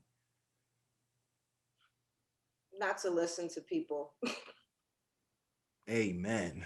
Not to listen to negative people, even if Ayo. it's your mom or your parents or someone close to you. No You dream literally killers. can't let those people, I have people tell me, oh, you're probably gonna end up like one of them bums out there in LA or whatever. Like, they say, Somebody literally said that to you. They said you oh was gonna be yeah, like a friends and bum. shit, playing around or whatever, but we're not friends no more. You know what I mean? Like Wow. I literally would take shit and be like, you know what, you want to be my friend, but at the same time, your intentions aren't good. You know what I mean? And it's like just also hearing people say, oh, you're gonna be a tattoo artist now? Like you were just working a good job. Like Right. why would you do that? Like that's stupid, And it's like, Yeah. and if I did listen to those people, I wouldn't be where I'm at right now. I literally wouldn't be here right now, and experience the things I've experienced. I've been in like some dope parties that I'm like sitting across Quincy Jones type shit, like I met Quincy Jones. I met like all these crazy famous Living the people. Like motherfucking it's dream. freaking crazy, The and fact that you said, wait a minute, wait, just wait a minute. Pause right there. The fact that you said Quincy Jones, though, that's crazy to me. For so some like reason, Quincy, but wait, Quincy Jones. First of all, I'm a huge admirer of Quincy Jones. And for some fucking reason, Quincy Jones has been on my mind like all day. And randomly, I heard a Quincy Jones song like an hour before I jumped on here with you that's when I was in the crazy. car coming back from the fucking store. I swear to God, swear, like this shit's wild. Like, So but real anyway, quick, Quincy. So this is how I met uh-huh. Quincy Jones, right? He has an artist named Jacob Collier, right? Okay. And I have a friend that she's like a director. She makes music videos and stuff like that. I tapped into that. I've been a part of at least 5 or 6 music videos for like That's Van what's up. Jess, Taylor Parks, like a bunch of people. And she asked me to, and I remember her and we had dinner. I'm the type that, you know, what I've learned from people out here, they look for status, right? So like, I've had people try to use me in the sense that they want to be my friend to get a free tattoo or some shit like that, right? And I noticed that that's how people rock out here. They're like, oh, so what are you, you know, how are you going to benefit me? And maybe I'll keep you in my circle of contacts or whatever. And that's how I notice how people move out here. Me, I love, you know, if you have dope energy, it doesn't matter what the fuck you're doing. You could be a barista in Starbucks or whatever. You could be, you know, whatever the fuck. And I'll still hang out with you. We'll still vibe, you know, we'll still have like dope, you know, conversation or whatever. So I met this lady, and she's super dope, and we had dinner, and she invited me to a concert and stuff. And I told her about this dream I had, and I was like, man, I had a dream that I was like working the creative side of like a music video or some shit, like mad random.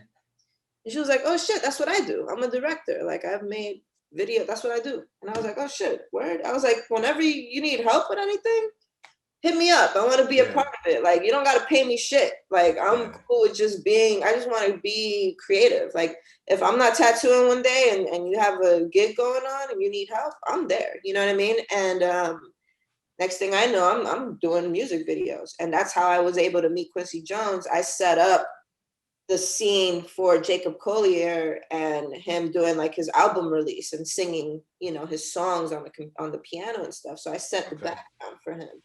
And I was supposed to leave like right after doing that. Like I wasn't trying to stay there. I was looking crazy. Like I wasn't dressed for that party or anything. My goal was to stay there.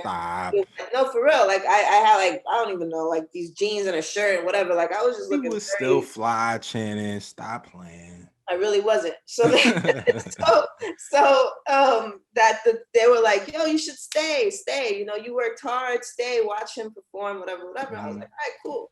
So I met the whole squad. I met the musicians. I met Jacob, and you know, everybody was there. Like a bunch of celebrities were there because this kid is like a genius. He's like a musical genius, this guy, and that's one of Quincy Jones's artists. So then next thing we know, the party's over. You know, only the crew's there, the singer and all these people, and then Quincy's there, and I'm just sitting across from him, you know, in the living room at this crazy. Like mansion. And I'm just like, this shit is crazy. Like, having combos with Quincy fucking Jones. He's that's right so in front of me. Like, this is so wild. Like, I met Stevie Wonder at a freaking bowling alley. That was random as fuck. You met Stevie Wonder at a bowling alley. I have pictures because I'm like, I gotta take a picture of him in the bowling alley. Like now, I don't have a lot of pictures with celebrities because I'm not that type to be like, let me take a picture with you. But like, gotta take a picture with Stevie, especially at the bowling alley. I mean, I didn't even take one of Stevie. I just took one of him because I was like, nobody would believe me when I tell them I saw him at a bowling alley. You know what I mean? So, it's not like he could see me anyway, so I was just like, fuck it, you know, like wild. And he stopped and he said hi to us. It was like a group of us and stuff because all these other girls were like, oh my god, you know, and I'm just like, oh shit, Stevie Wonder's at a bowling alley. That's so random. LA shit. Some like, LA shit for I'm real. Really experiencing some LA shit out here. But yeah, I've met a lot of dope people, you know, like Freddie Gibbs. I'm gonna do a piece on him. Gangsta Gibbs. Robert Glasper, like we've been in communications with doing some work, like cover-ups on him. Like I have a good, you know, COVID kind of messed up a lot of things. But I've met a lot of dope people, like Estelle, her and we had lunch one time and we were talking about tattoos and stuff. And, you know, I've tattooed Kalani, I've tattooed Playboy Cardi. You know, I've tattooed a lot of dope ass people that they attracted to me, man. It was crazy. Like I'm either tattooing one of their managers because that's how I got connected to these artists. But it's like, how the fuck did y'all find me? You know, it's like, but it's all that projecting. It's all that manifesting. It's all that all that shit, you know, Law working of on attraction. conscious, listening to meditations at night. I have to do that. Because if Yeah, I don't do that, I would wake up in a bad mood and my day's all fucked, you know, I gotta get into meditation. I keep saying it, but I you gotta gotta get do into it. it. And you don't I even gotta have get to into it. fully listen. It's like you find a good voice, someone's voice, and they just project positive affirmations in your brain while you're sleeping. Yeah, It works naturally in your subconscious. So when you're up, you're not, you know, your subconscious is projecting that shit still. Like yes, that's yes, how I'm yes. seeing it, you know, and just seeing and just being in these groups and Being knowing these present. people and just like how the fuck did this happen, you know, and being friends with like these people Hmm. and But you hanging just said out. how it happened though. That it happened because Right, right. It's like you are alchemist, yo. it's Like you, that simple though, yeah, you know. it It's like is. so hard for people to really grasp that. Right, Obviously, right. you have to put in the work, yes. You have to work on your craft even if you're not getting paid. Like I noticed that that's what you have to do. If you're not Of getting paid course. for this shit right now, you will. Why? Because you're putting time, and Mm-hmm. time is greater than anything. You know, like putting your time It's into the only something or luxury. painting, all this shit. Like Yep. I don't even want to sell none of this shit. Like this is all And my shit, shit. those are your babies. Those are Those your are my babies. babies. Like I don't even want to sell any of my stuff. So I it's already like, know. you I'm know, about to start painting again, and me yeah, too. I'm Like about to get into it. I that's haven't the done it in a release. while. That's I the haven't I release. haven't painted. Like I do digital paintings now, like some of the shit Yeah. behind me. Oh, your shit's But really cool. I want to thank you. I want to do more, hands-on, like acrylic, oil. I never mess with oil. I used to do some acrylic painting. I want to get back into it, but I already know how you feel. Like you just you invest so much into it. You know what I'm saying? But Like yeah, you just podcasts and stuff, man. What? Like yeah. This you is gotta this be was consistent on everything and shit. facts, Make shit facts. happen. Facts. That's why I'm happy like you, because I could tell you were kind of, you kind of elusive. You that elusive, dope ass artist who comes out the shadows and shit. You like the Sade of tattoos and shit. You know what I'm saying? Oh wow, yes, that's You funny.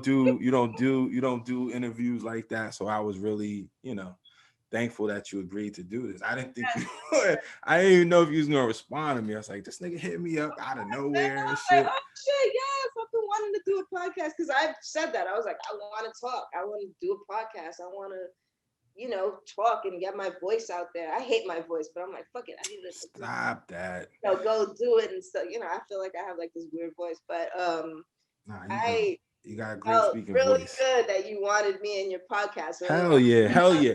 no, And you know what? You know what? Even more. So I think I remember we were in touch, and you were working on that grenade piece. You mm, remember that?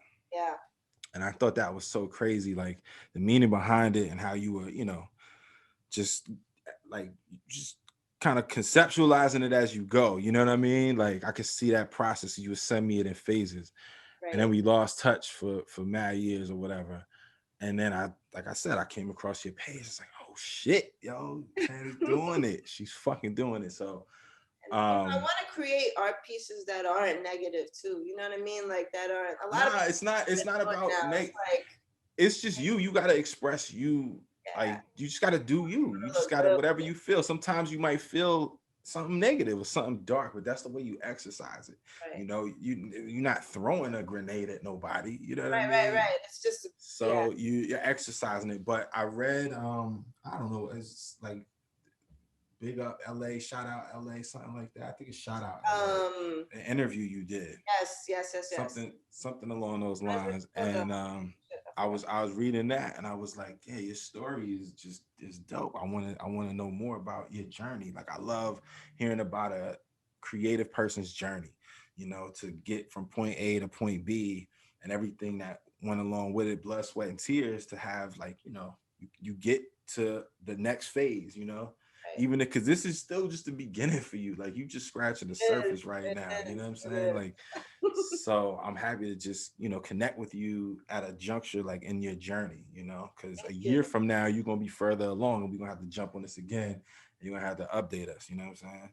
Oh yeah, for sure. Like soon, I'm really tapped in now into.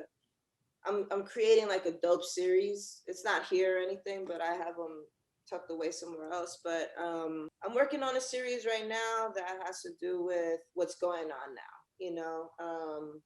and just bringing awareness to certain things and just like try to bring some kind of positive shit into people's lives so they don't feel, I have so many clients, like with tattooing is dope because I have clients, they tell me the most personal stuff, and I'm like that medium person, that person that they could just, they don't know well or anything, but they trust because they're trusting me in doing this. Mm-hmm. Like this art piece that I have it's gotta be on this person. So there's 100%. There's gotta be a lot of trust involved. There's a lot of fucking trust in there. So they trust me with their stuff, and I tell them my opinion, or if they want it, or I just listen, Mm-hmm. and that's one thing I love to do, and I feel like that's what I'm out here to do, you know what I mean? And doing this and talking about it and everything is like, I would love to do this more. You should. You know how much inspiration that will give people. Like, I want to do more of this stuff, and be an advocate to like things that are looked down upon, like shrooms, like that really does help with depression. That does help with activity. That does help you open your mind to like all types of shit. You know what I mean? And definitely. Yo, do you watch the Mike Tyson podcast, Hot Box with Mike Tyson? Oh yeah. So you know how they be talking about the Look what all these things did to Mike Tyson. Like exactly. And all this other the shit. DMT shit, the toe shit. Yo, would you do that? Would you do the DMT shit? Yeah. I want to do ayahuasca, DMT. Definitely I want to do ayahuasca. Ayahuasca is a whole life changing. Word, yeah. I heard Chelsea Handler talk about that shit. But there's someone sent me a YouTube of Brian Gumbel doing interviews with athletes, like former athletes, and how ayahuasca and shroom and mushrooms changed their whole life, like completely.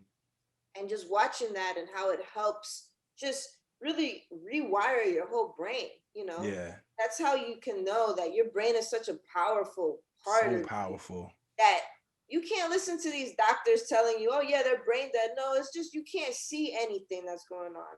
When we sleep, we're healing, So when I feel like people are like knocked out or whatever, like they're literally healing and fixing themselves. And unfortunately, that just goes into like pulling the plug and all that other shit. But I'm just like, yo, if that ever happens to me, keep me alive for as long as possible, because I'm gonna wake up. You know what I mean? Like I'm gonna heal from all that shit, and I'm gonna wake up.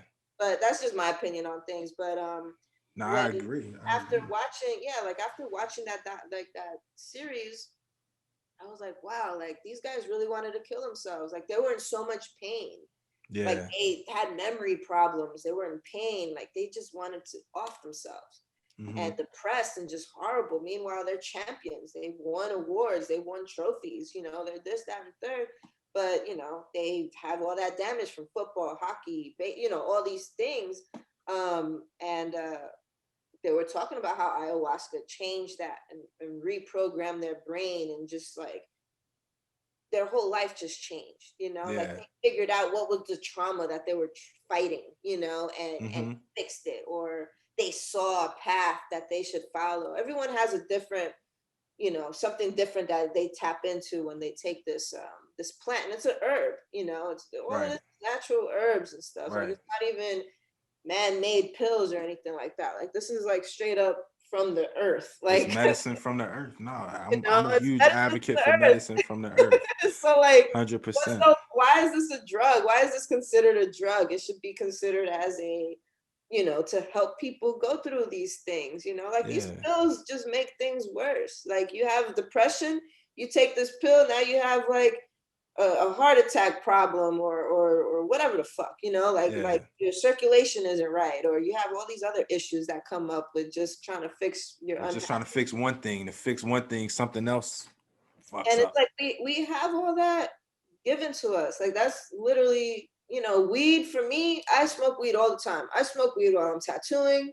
I let everyone know, hey, listen, I'm gonna take a smoke break periodically while I'm doing this shit. So either you're cool with it or you're not, but this is how I do shit. And they're like, I don't care what you do, you can keep fucking doing whatever the fuck you want, but as long as you keep doing what you're doing, I don't care what you do. And it just helps me chill. I've been smoking weed for a long time. So like, it just helps me just relax. Really, it doesn't make me like stupid or anything like that. I'm still in tune. I'm still creating. I'm still doing, but it calms me down as far as like Yeah. having to sit there for 8 hour Right. You tattoo gotta sessions concentrate. like that, you know? So Facts. like, if I didn't have that, I don't know what to do really. But that, I feel like that's saved my life many a times. And I'm Like an advocate for weed over any other anything, pharmaceutical drug known to man, alcohol, everything. everything. Like I'm A1, my wife and I both, like, we're huge cannabis advocates. I want to get into the cannabis industry. Actually use CBD on my clients. Nice. So I use Nice. CBD infused soap. Uh-huh. And then I also use CBD oil on my clients as well. Yeah, So I've that's noticed dope. that just that alone Yes. helps heal the tattoo so much better. And you don't see so much inflammation on the skin. You don't have any tattoos, so you don't know how that feels. But normally your skin is hot to the touch and red and fully like, I'm ugh. gonna get one, yo. I'm gonna come down and You know see you when what? I get It's my cool first that joint. you don't have any. When the time is right though, I'm gonna get at least one. But it's cool that you don't have any. Yeah, I don't care. Like I don't, you know what I People, mean? I'm like, Like, yo, just stay without it. Like I always right. tell people, like, yo, just don't even get it. And people are like, but you're a tattoo artist. How are you telling me not to get it? I'm like, hey. See, for me, it's like I'm an artist already. So if I really want something, I'll put it on a canvas. I'll put it on a Right. shirt. Like, you know what I'm saying? I have other Tattoos aren't for mediums. everybody. It is a Right. commitment, like you said. Like it is a Yeah. commitment. And Yeah. like for me, the reason I have a tattoo on the back of my head. I have tattoos on my whole arm and my whole leg is tatted. I wanted actually everything, but I'm not doing that anymore. Like I'm good with this. Yeah. But It looks I dope, did, by the way. I It did looks that elegant. yeah, but you do that for one validation in the tattoo world. Like you have to have it. Like there's people that don't have it and it's like you're never gonna be. Yeah, they don't trust you. They don't trust you if you ain't got a little something on you, right? And it's like the reason why is just you have to feel what people are going through.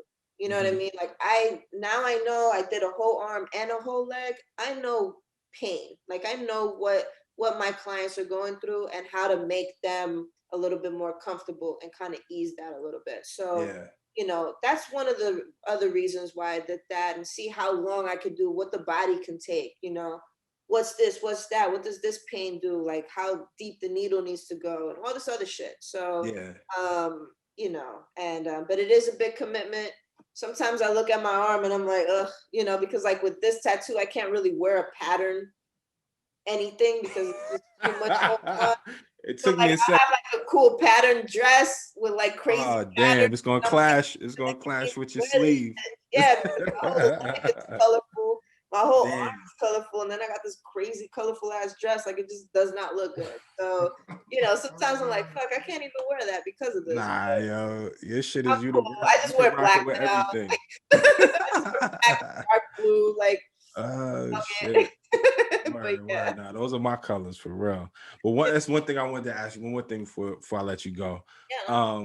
Was the transition from being a fine artist to being a tattoo artist, like how was it as far as retraining yourself? Or was it like, how they say you learn how to play a piano, you could pretty much play anything? Like what was the transition like using one instrument, a paintbrush, to a tattoo gun? You know what I'm Needles, saying? right?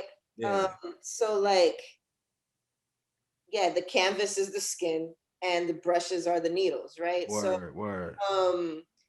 You know, I'm fortunate enough to come into a time where they started creating fake skin, like faux skin, right? Oh, Like to practice on? to practice on.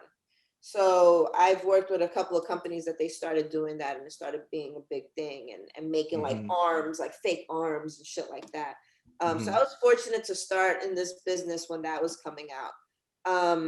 But honestly, that whole transition wasn't as hard as I thought it was going to be. It's like, you just have to make sure you do darks to lights, and have that in the back of your mind and just reverse that.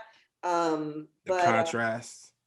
a lot of contrast depending on the, because I do all skin types. And what I've learned in the whole tattoo industry too is that they discriminate on darker skin tone as far as like doing certain designs and stuff.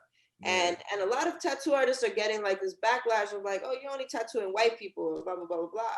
And it's like studios that I worked at, you know, the one in Miami, I noticed that they'll push away, you know, darker skin, like, you know, if it's not super pure white, they're like, That's oh, we don't crazy. really want you, or we'll push you away. And That's I always fucking crazy. noticed that, and I was like, you know what, fuck it, like I'm gonna tattoo if they want a fucking colorful rose or whatever, Yeah, you're gonna give and it I to them. feel like I could do it, I'm gonna do it. Yeah. You know, Yeah. because they want it. Like I don't feel like I should discriminate because of their skin tone or anything like that. So that's why I get a lot of different, like I post everything. I post from the Yeah. darkest skin to the lightest skin. Like I don't care. Like I'm posting all that stuff, you know? Yeah, you And don't discriminate. And I don't. I that's don't. what makes you dope. That's what makes you so dope. And Like a you lot of people using tell me that. A yeah, lot of hell people, yeah. You using your platform for like, like inclusivity, like you know what I mean, where right. somebody might have been pushed out before. And And that's I've learned, you know, contrast you use on certain, you use more on certain skin tones than you would yeah, normally. You know, like you just have to you have to know the technique. word. And I've been doing some dope, and the color stays really good on some people. Sometimes you have to do it a couple of times, you know, Hmm. just saturate it or whatever. It's like an oil painting, you know, Hmm. sometimes to build on that. And I also do a lot of cover-ups. So I'm learning that, you know, sometimes some things take layers to do, you know, Right. as far as working on the skin. But there's so many little nuances to it. Like it's so hard to explain how it is tattooing skin, I you can know, imagine. I'm sitting here trying to visualize it. Like like it's, it's it's just so hard to explain, you know. It's just like you know, there's blood coming out. You can't see what you're doing sometimes. Like you really have to trust yourself in what you're doing. And you uh-huh. know, sometimes when you hit the skin with the needle and the ink, it covers up the whole The area. whole thing. It's so weird, but it's like, you know, one, I learned about how the tattoos are stayed on the skin. Like, you know, I really researched Yeah. and I really watched a bunch of tattoo artists work Hmm. at these Hmm. conventions. I really took the time to like sit there and watch how they do things. I love color. So color was never hard for me. Normally, tattoo artists would do black and gray and then transition to color. I was the other way around. Like black and gray was a little hard for me to do, but color I Hmm.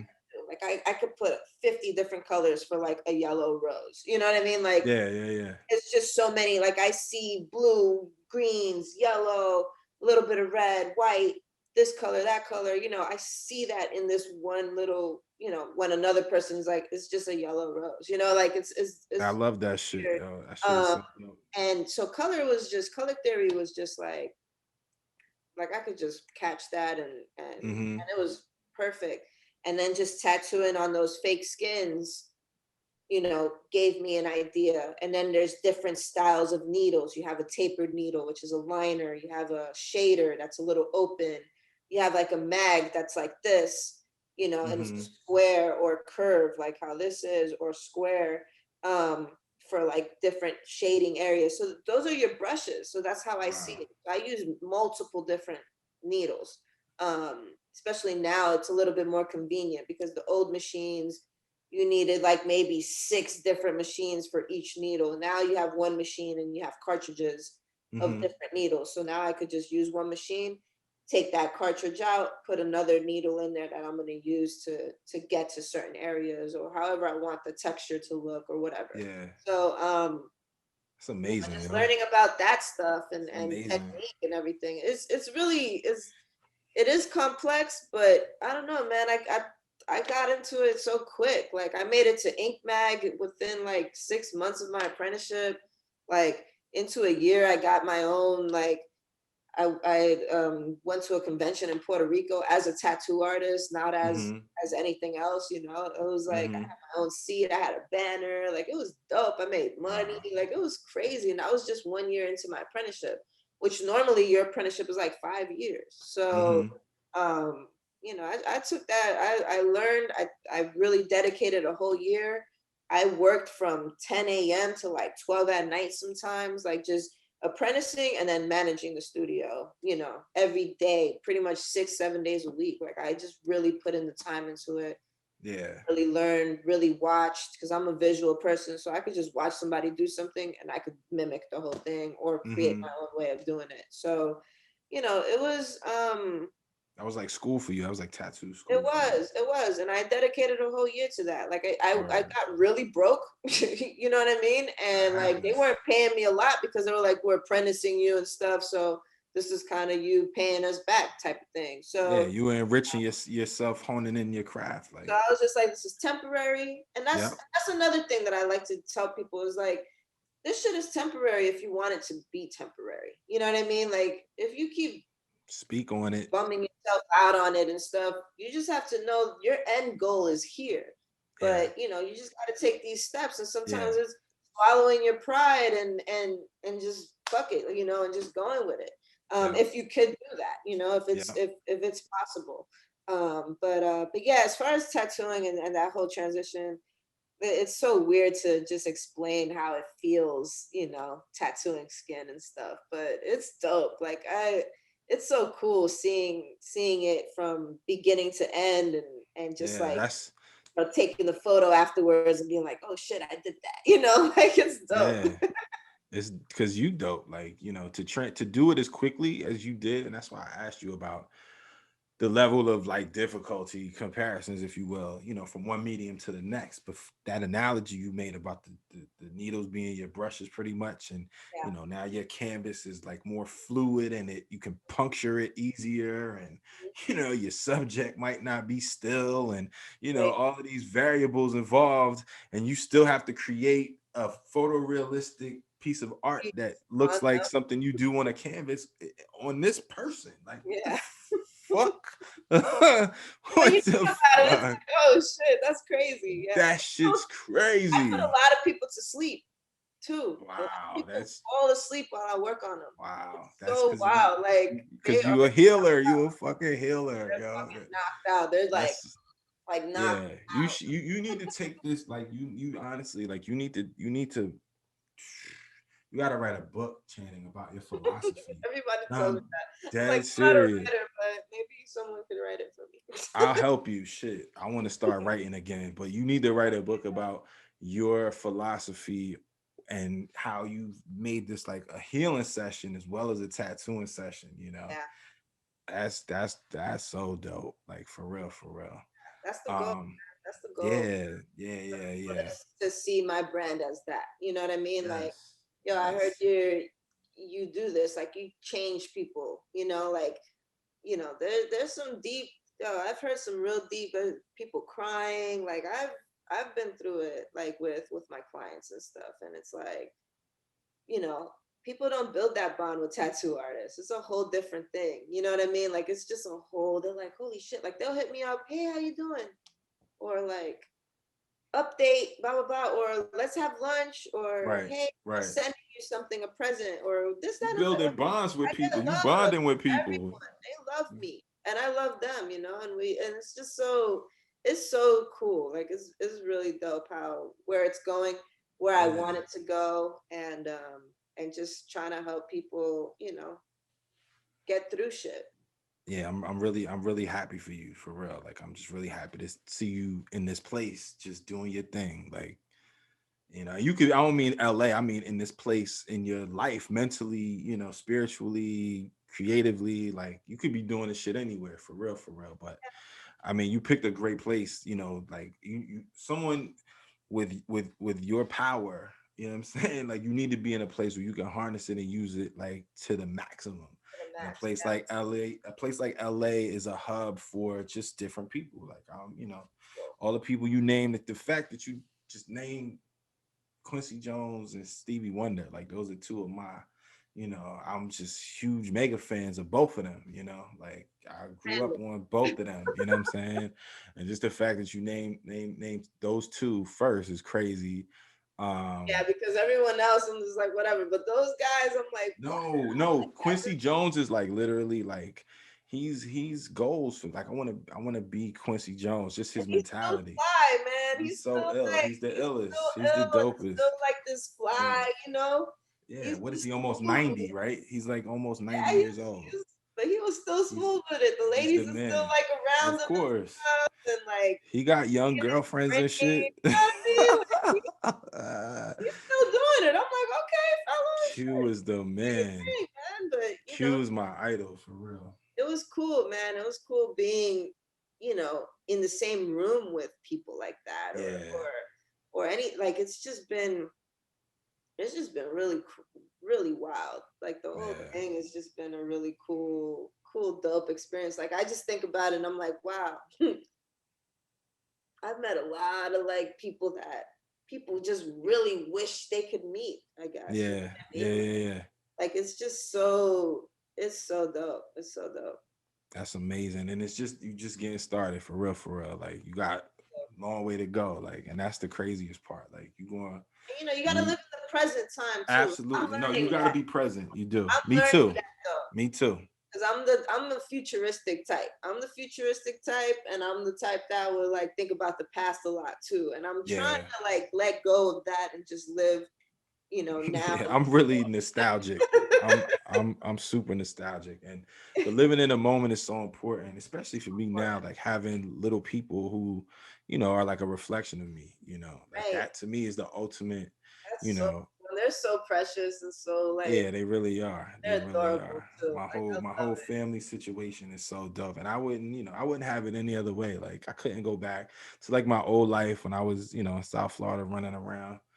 I would be miserable. Like, you know what I'm saying? Like this was my path. This was my journey. And I'm very happy where I am and like what the future holds. And I love seeing, my contemporaries, my peers in similar circumstances. And you definitely you live in that life. Like, you know what I'm saying? I mean, you live in your life, but you live in that, you you up there where you want to be, like, and it's really a beautiful thing because there's so many people, like we're fortunate, you know what I'm saying? So there's so many people who haven't yet experienced that and they're frustrated and they're trying to, get on their path. And I'm not up here like dancing like ha I got up here, you like, no, and I got a lot, Oh, you have to be higher to you go. gotta But you say got to have humility. But then, like yes. how you were saying earlier, just you got to help people, you got to bring people up too, you know what I'm Bring up saying? Like, yeah, can't you I mean sometimes, in the beginning I was a little selfish with myself as far as,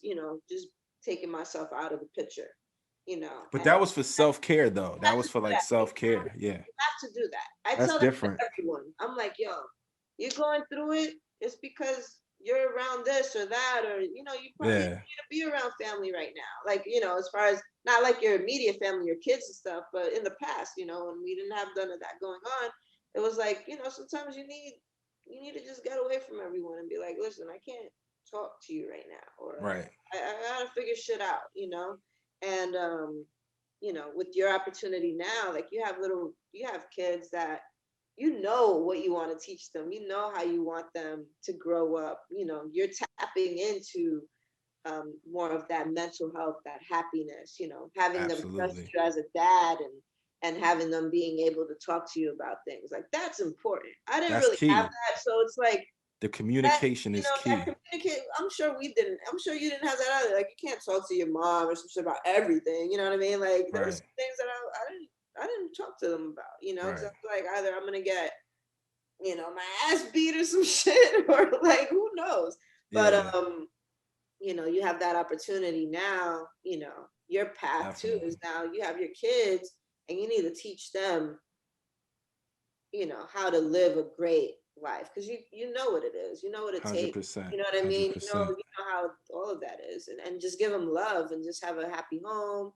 And that's so rare too, like like families sticking together. Like I would love to have a kid, but I need to be like fully in love with someone, and they have to Right, fully be in love with me, so we right, can like right, stay together and really create this little family, and right. create like a real true, like how indigenous people used to be, just together, and just Absolutely. be happy, and love each other, and just Yeah, really show what love is versus being separate and doing all this other shit, and back and forth fighting and all this stuff. Like that all projects onto your child and creates that childhood oh trauma man, that we yes it all does. have to heal from, you know what I mean? Right, Like right, it right. took a And it minute had, for me to figure shit out, that I'm just like, okay, that was the reason why I was a little fucking angry ass kid. When we met, I'm here listening to like Capone and Noriega and shit, and like just being like this fucking Yeah, frowning ass, mean ass person, like intimidating yeah, motherfuckers. you were kind of, you did have that, you know what I'm saying, don't fuck That with was me me all the face on time. all the That was time, but you all was the hella time. cool, like you was hella cool, and You I'm know me, glad we yeah. all linked up. Yeah, yeah, but I knew, you know what I'm saying, you just know, like, you know what I mean, you know a person, if at least I do, like I feel like I could read people's energies, and Right. so, but Yeah. it, like you were saying though, it took you time to realize that, and that's the thing too. While we're on the journey, it's a constant, it's constant learning involved if Right. you're willing to accept it, if you're willing Right. to learn and then take that and do the work to improve as a person. And that's the shit that parenting does. Like, it Right. slaps you in the face with that. Like, they're a reflection of you. Like, my kids are a reflection of me. So Right. whatever they're doing is a product of what I'm doing to them, essentially, but our parents, like you said, like that generation of parents, like they weren't as aware of that. And Right. that's why I feel like we have an advantage in that regard, because you don't have to have kids to still have that sense of self and that sense of awareness just in all relationships, all the relationships. Because like you saying too about being in love with somebody, what I'm saying, in addition to that, it's got to be a lot of understanding. Right. Like, that's something that I've learned in my relationship, that Communication is the key. communication is key, but that's a part of the understanding. You got to Right. understand the ways effectively to work through things. And then it's like, okay, communication is a tool, Right. patience is a tool, you know what I'm saying? um Yeah. Humility is a tool, checking your ego is a tool. Like, all of these different methods to forge and nurture relationships, learning how to do that is a part of the journey. Because like I never had this was not my vision, this was not on my vision board. Like, it was actually the opposite of this, Yeah. you know obviously the creative part, but even that, like, I never wanted to sell clothes or do what I'm doing now, basically, primarily. And I still do like my freelance stuff and my personal projects, but That's dope too, to have kids and do that. A yeah, lot it of the is, time people just take that done, yeah, it's a wrap. Yep. and like, even like you're saying, you want to start painting and stuff, you can have your kids come and help, They're gonna be paying with me, they're gonna be paying with so it's me. like, it's gonna be like a cool bonding moment with your, Absolutely. and doing that. And then, like, I love the fact that you're still doing this type of stuff and still being creative and still pushing all of that while you still got a whole family. Like, that's Yes, a lot. it's a That right lot to there is a manage. whole accomplishment, and Thank you. being mindful of everything and being mindful Yeah, of trying to trying I to know you are, it's I mean, I feel like you're doing great, I your appreciate that, kids, when you appreciate post them, that. they all look happy, like, that's key. Like, they look Yes. cool, like they got the long hair and shit, they're mad cute. Yeah, it's a Just blessing. you, It's man. really a blessing. We just gotta keep pushing that shit and Gotta do it keep with love. going. That's it. And that's life for me. Like, yeah, people want all this money and all that other shit, but you know, to me, it's like, when you're doing something you love, you're winning. You know what I mean? When you wake up every day and you're like, yo, I love my life, you're winning. Yeah. And even for those that wake up and they don't, it's like, all right, you have to make the change, no matter how hard it is. I've met a woman that she had a kid and she started this whole tattoo career too, and it was hard to have a kid, do an apprenticeship, not make money, work another job like afterwards, like at a telemarketing place, and make Hmm. money to feed you because you have a kid. Like, I've seen people go through it, but they kept pushing. And then once they do that, they get into a better studio, they make more money or whatever Yep. they end up doing. And she's doing great, So it's like, you just gotta keep pushing that shit. And That's then it. and just waking up like, yo, I love what I do. This is what I'm doing every day. Boom. And I'm winning. Like, Yeah. that's success to me. Like, Yes. that's what I feel is success versus, making sure I buy. Like, I don't buy stupid shit. I got money to buy shit, but I don't. You know what I mean? Like, I'm just like, to me, clothes and all that other shit, I don't care about. Like, Right. I could be wearing some shit, dressed nice, wear it good, and then people be like, "Oh, where's that from?" And I'm like, "Well, shit, it ain't that." You know what I mean? Like, Right. Right. Right. you're asking me where I got this from, so But people are so into materialistic stuff, and that's what I think this whole pandemic helped out a lot of people too. Like, that shit don't mean nothing. Like, a lot of people save money. A lot of people aren't buying, trying to show off because every weekend they're going to brunch and they got to buy a whole new fucking outfit and blah, blah, blah. When you think about that and you start calculating those things, you're wasting money on shit. There's people that eat out every day. Like they just go out to eat. They don't cook or nothing like that. And it's like now Yeah. you're being forced to kind of cook and you're forced to be, humble. It's like a Yes. humbling experience, especially out here in LA, because everyone's like a flashy person or, Moving around you know, and shit, movers they're and running shakers. around, gig here, gig there, Yeah. this, that, not really a structure, but they're always worried about what the next person thinks of their outfit or their status or whatever. So I feel like this whole shit really humbled a lot of people, and just brought them into a level of more mindfulness and understanding and loving things that really need to be loved the most. Like family and close friends or whatever person that's in their life that Mm-hmm. like it would suck if I lost them, because there's a lot of people just dying like nothing. They're just like just Yeah. falling, people our age, people older, people younger. Like you don't know what the fuck's going on. Nobody knows. So it's like this time is just really thinking about, okay, your loved ones, this, and just really being mindful of that stuff. So it's just a wild time. No, it really It's a is. It crazy really wild is. time. But But it's like you said though. It's like that time for reflection and like stillness and being with those closest to you, or just being with your own thoughts. so That's so valuable too. Like just being in tune with your own thoughts, and it's like sometimes things in life force us to just stop. You know, I don't think I know we've never seen anything on such a mass scale, but like a lot of times in like people's personal lives, something happens that just causes everything to just come to a fucking standstill. But in almost every situation, it's just necessary to just step back and assess everything, look within, and just reset, and then figure out, the best way to move, the best way how to move from that point. And I think that's exactly what happened, just like, on a mass level. And it definitely put things in perspective for me. yeah, It continues to. It's right now, it's still, shit ain't over, it's still putting things in perspective for me. I So don't know where the fuck this whole shit's going. I don't Honestly. either. I really I don't turned either. the But news on today, and they had the Prime Minister of England or whatever, and he was just like, "So this virus is actually deadlier than this other one." So I'm just like, yeah, I saw "What? that shit. It's What do wild, you mean it's right? deadlier? Like, what the fuck are you guys talking about?"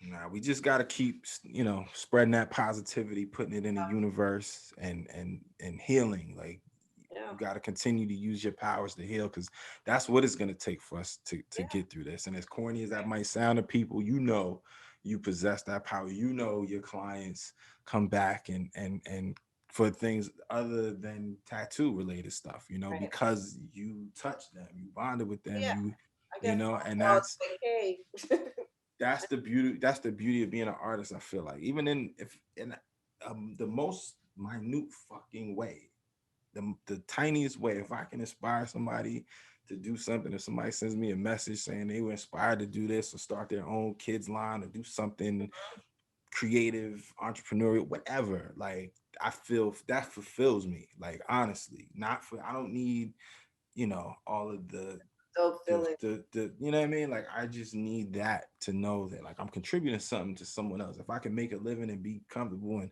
do what I love, great. That's the goal. That's what I'm going to continue to do. But that's not solely the motivation. It's never just the income. It's never just the status. The you know what I mean?